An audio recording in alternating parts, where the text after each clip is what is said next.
Alright, what's going on, guys? Give me a second.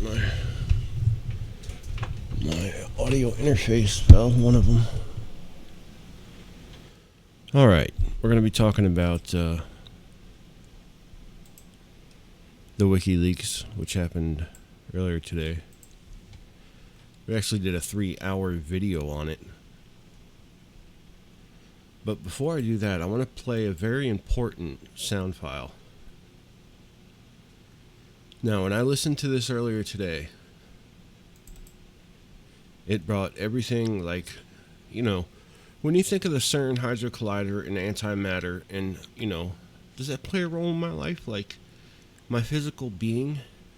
You don't think so. But you're wrong.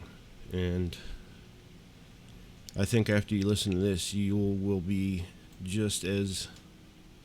This is one of the most important messages I've ever heard in my life, I would say. People want to understand what CERN is. If they would just indulge me for a little bit, they'll have a clear understanding of why they're doing it, what they're looking for, and what is the potential and the facts that will come out of these experiments. CERN, and amazingly, it won't come from the scientific community or anybody who has knowledge of physics. They will not tear it apart because they understand what I'm saying. So I'm gonna make this as basic as possible. I want you all to imagine, if you want to know what CERN is doing, I want you to imagine you come into a world and you find architecture all over the place, buildings and homes and houses, and you think they're beautiful and it's really a big discovery. You find out with the houses, you can house people, you can do many things with a house, with a structure. All of a sudden, after many years, you become curious and you say, what's holding all this together? And you begin to find, not nails that you can take out, but glue that has bonded itself to the materials. And you become interested in that glue that's holding the structure together. And so you're fascinated by this glue, and you've tried everything to replicate it. You can't because it's hardened. Glue is hardened. You come to the realization the only way to find out how this glue is working is to break it down to its basic particles. And you have to have that glue in its former state, not the state after it's already hardened. Right? So you don't want it in the cured state, the state that you can see. You want it in its initial state, which is a liquid state, before it hardens. And so CERN, basically, is a device that will allow them to examine particles in their initial state, not after everything is bonded together. That's a very simple way to look at what CERN is doing. They're trying to find the glue that holds everything together, is what they're doing. That's the purpose of CERN. Now, what has come out of CERN is called antimatter, which was first actually produced. It was first produced in 1955, and CERN is a very old organization, but it was produced in 1955, and they found positrons, which are anti-electrons. To understand what antimatter is, I'm going to have to explain the very bare basics of what matter is. And believe me, it's going to get very weird here shortly because you're going to begin to see exactly what they're doing. But you have to understand what you're looking at now. The matter and antimatter are in fact opposites. Now, the matter that we have in front of us, if you take a piece of wood, nothing happens. It's just a piece of wood. But if you set that wood on fire, you have caused a reaction. And then it's in a dangerous potential state. It's active. If you have a battery outside of your cell phone, it does nothing. You put a battery inside the cell phone, the electrons begin to flow. The electrons will flow from one place to another. Essentially, that's what electronics are, the control of electrons.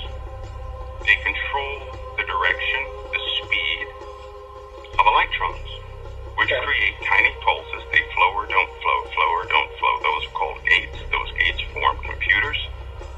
And with a computer, we can do fascinating things. This is why they did, in fact, take Nikola Tesla's findings because he discovered some things with electrons and protons that were very fascinating. Electricity within itself is a visual observation of electrons and protons in their active state, non-controlled state. Antimatter is the opposite of the matter that we can control. Antimatter cannot be controlled. In fact, when they first produced antimatter, they had to have a facility to contain it, because unlike the wood, where you have to have a reaction to cause it to burn, antimatter, you have to have a containment to cause it not to burn.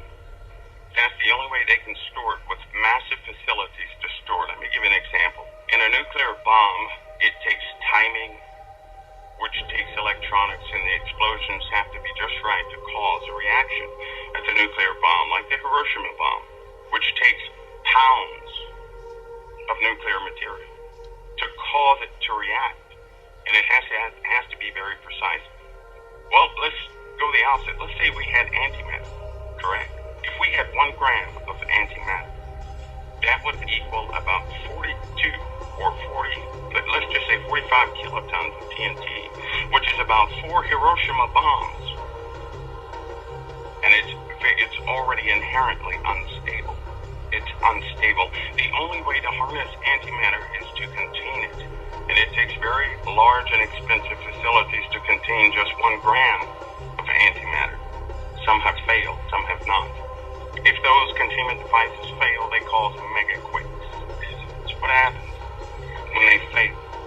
Now we're talking small, tiny drops of antimatter. I mean, just drops of raw antimatter. It's highly unstable. It has to be isolated from the rest of reality when it's contained in a literal sense. Now, given that this can be weaponized, which is true, there are other implications that the average person has not thought about. Our body is held together by that glue that they're searching for, that bonds matter together. Those who understand what's called the standard model, they have a pretty good idea of what would happen if the force table in the standard model is just an explanation of how all things work. You're dealing with matter and force, and they have categorized the elements of matter, everything we can touch and feel and observe, in what's called quarks, the building blocks of protons and nuclei, and leptons, which are essentially, well, that would be like an electron. And then we have force. Force are lumps of energy that transmit the forces that bring matter to life. Like a photon, it carries the electromagnetic force. Without a photon, we couldn't produce motors or anything else.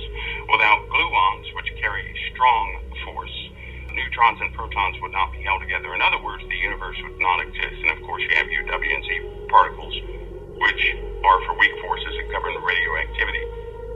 So you have this standard model, and they have broken this down, but what they're looking for is a higher explanation of how everything works.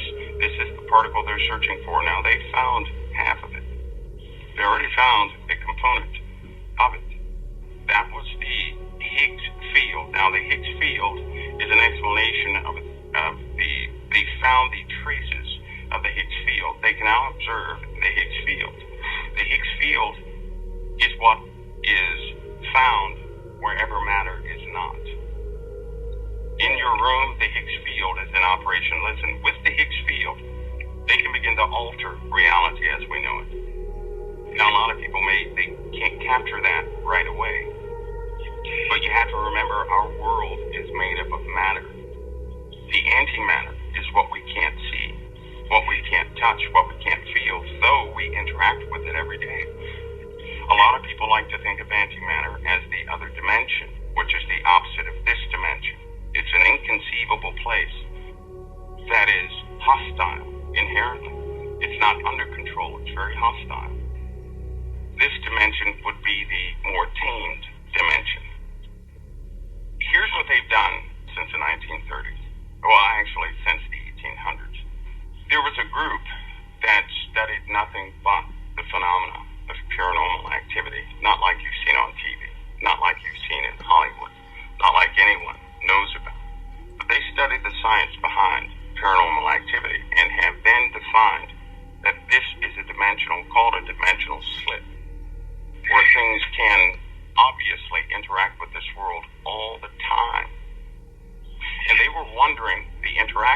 between known matter and that type of matter. But they also found with antimatter, this antimatter can be absorbed by any realm of paranormal activity. It is, in effect, neutralized and absorbed. So there's a physical effect to the spiritual world in antimatter. And often, demonic entities and all these other paranormal things are attracted to antimatter. They're attracted to it. For every gram of antimatter that's produced, and then it's bought into this world, when they produce it, it attracts things from another dimension coming here. What is CERN going to do? Is to allow humanity to produce pounds of antimatter. What's happening, that is the unseen portion of dark matter. And of course you have the angels which govern what that realm can and cannot do. It's not it's a shame, and I have to continue to say this, it's a shame that the Christian community cannot believe the Bible when it's talking about things like that, because it's going to cause them to be harmed. What they fail to adopt from the Bible, what they fail to believe, is going to harm them. It's going to harm them. They may not be lost in their spirits, but they're certainly going to have lumps all over the place. It's going to harm them. And I hope people have a general understanding of matter, which we can touch and feel and observe, and antimatter, which we cannot touch, feel, or observe. However, it's working in tandem with the matter, because everything is balanced, the subject of Lucifer in the spiritual sense, because God gives everything balance. Everything has balance. There is dark, there's light, there's good, there's bad. Everything has balance. I mean, God could have not. Why did he put the serpent in the garden in the first place? For balance. God can't give us an honest choice unless we're faced with the Spirit's authority to work in their lives. CERN has yielded so many results and gave a true definition of paranormal activity. It's beyond me that a lot of people cannot get this through the truth of the word. They can't. Antimatter is being pulled out of nowhere, out of this other dimension, which is nowhere but everywhere.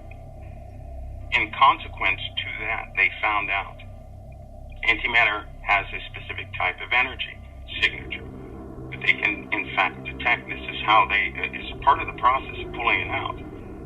Well, as it comes to find out, some of the not so good consequences of this process has to do with the human psyche. Stephen Hawking, he understands the implications of what could happen. He understands how it can affect the psyche. For a long time, Stephen Hawking did not believe there was a God. For a long time, he didn't. But you see, something is changing with him. He is beginning to see that everything is so precise, it's impossible for it to be happenstance. I mean, everything down to a trillionth of a trillionth of a trillionth of a trillionth of a meter.